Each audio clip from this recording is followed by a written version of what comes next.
Mga kapatid na nananampalataya sa Allah subhanahu wa ta'ala, ang ating relihiyong Islam ay pinangangalagaan niya ang feeling ng mga tao.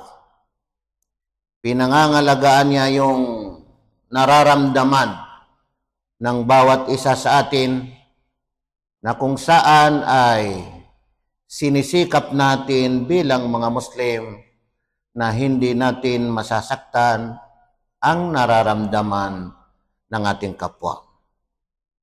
Tingnan ninyo mga kapatid na nananampalataya sa Allah, sa sinabi ni Propeta Muhammad sallallahu alaihi wasallam, "Idza kuntum thalatha fala yatanaja ithnani dunal akhar." Kapag magkakasama yung tatlo,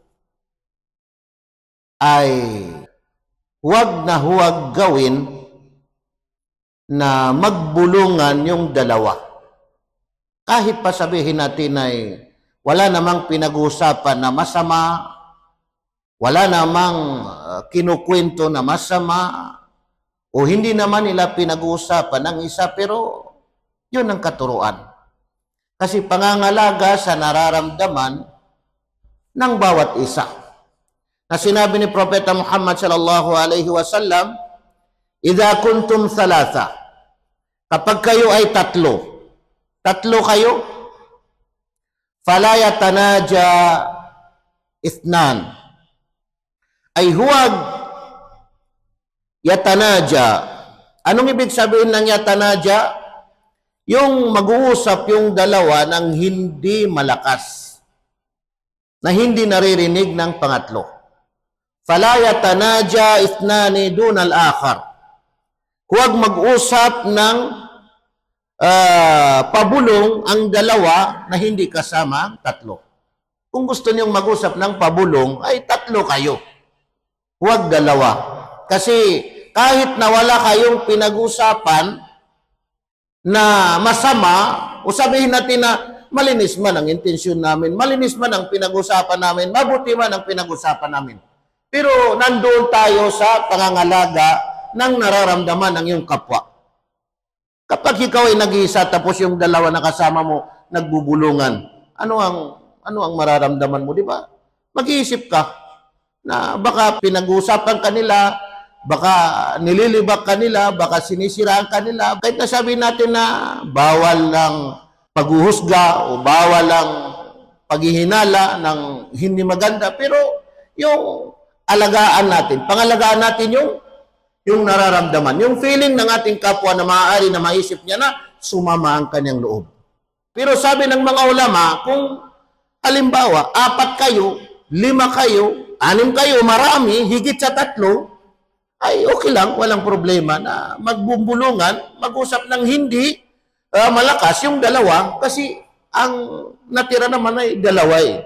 Hindi lang siya nag-iisa eh. Kasi kung dalawa sila, ibig sabihin, hindi siya makakapag-isip na pinag-uusapan siya kasi mayroon din siyang kasama.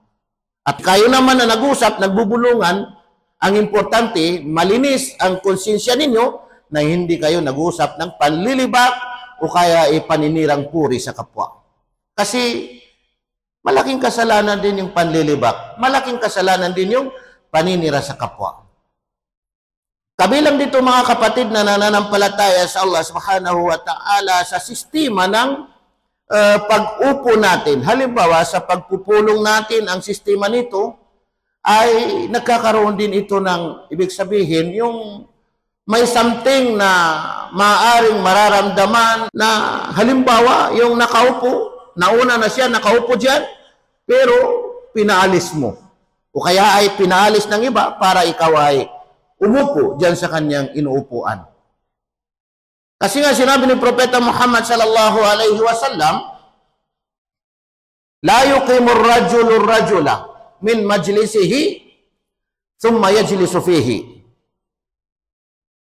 Hindi dapat, sabi ni Propeta, na patayuin ng lalaki ang isang lalaki sa kanyang inuupuan.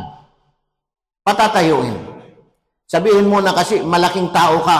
Sabihin mo na malaking pamilya ka. Sabihin mo na mayaman ka. Sabihin mo na busing ka. Pero hindi rin yun dapat. Kasi pantay-pantay tayo sa ating pananampalatayang Islam. La yuqimur rajula min majlisihi. Hindi dapat na patayuin ang isang lalaki sa kanyang inuupuan. Thumma yajlisu fihi. Pagkatapos ay uupo siya doon. Kasi doon siya nakapwesto sa unahan, paalisin mo kasi ikaw ang uupo doon. Nasasagasaan natin ito mga kapatid.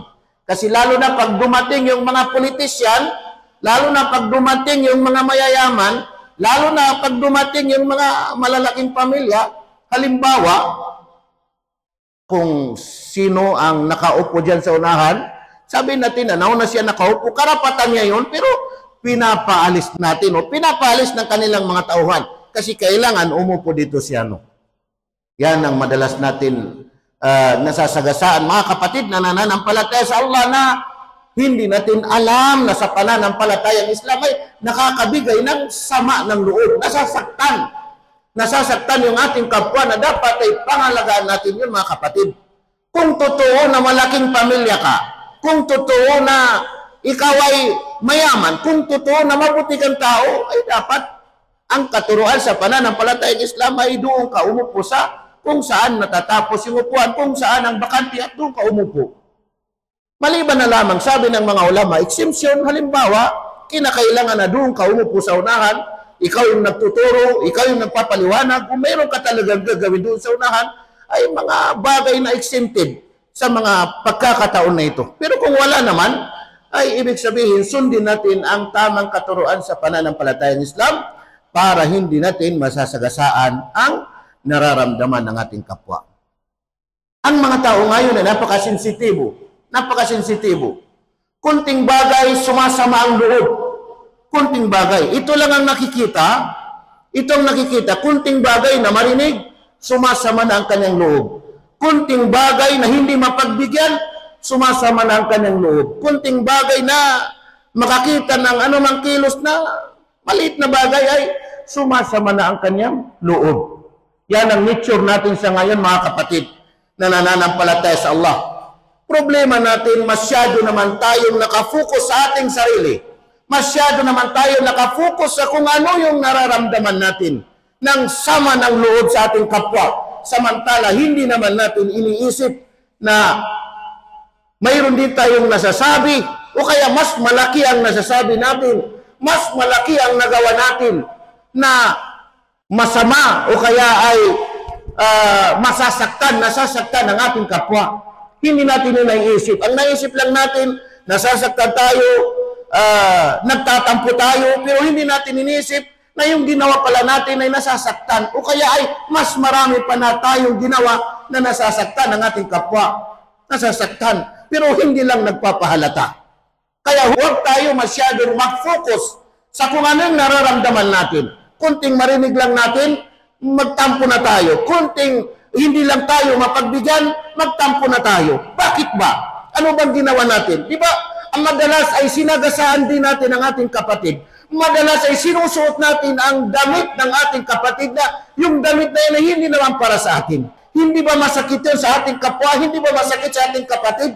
Hindi lamang masakit mga kapatid na nararamdaman, kundi pagmamalasakit sa ating relihiyon. Pagmamalasakit sa ating pananampalataya, mga kapatid na nananampalataya sa Allah subhanahu wa ta'ala. Pag inaanyayahan tayo ng pag-aaral sa pananampalatayang Islam, magagalit tayo, masasaktan tayo, magtatampo tayo kasi paulit-ulit na nag-aanyaya. Message ng message, tawag ng tawag. Pero hindi ba natin naiisip mga kapatid na nasasaktan din yung ating kapatid na hindi natin pinagbibigyan sa paanyaya sa pananampalatayang Islam, mga kapatid na nananampalataya sa Allah subhanahu wa ta'ala, na yun ay pagmamalasakit.